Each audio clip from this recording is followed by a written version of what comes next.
Zaman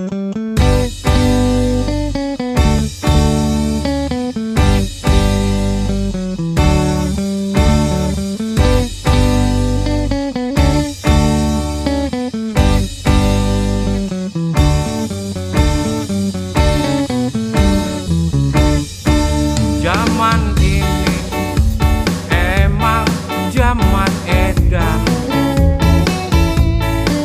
tontonan udah menjadi tuntunan,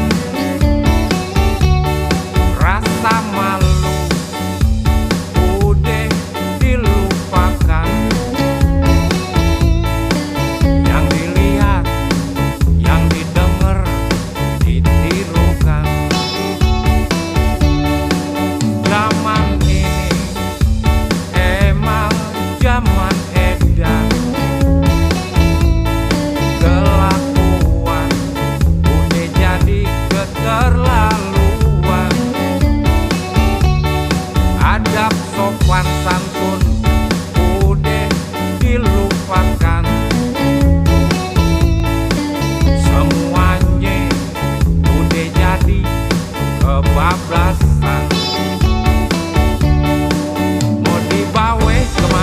Hidup ini yang edan, dibilangin, diomongin kagak mempan, disuruh ngaji, disuruh sholat, kalau disuruh bilangnya entar-entaran, tiap hari cuman main HP doang.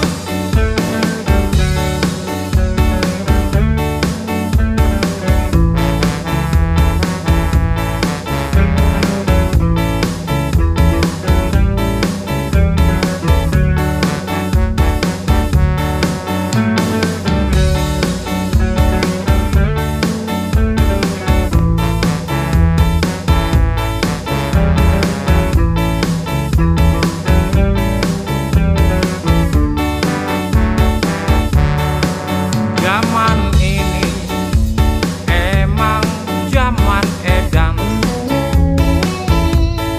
kelakuan udah jadi keterlaluan, adab sopan santun udah dilupakan, semuanya udah jadi kebablasan.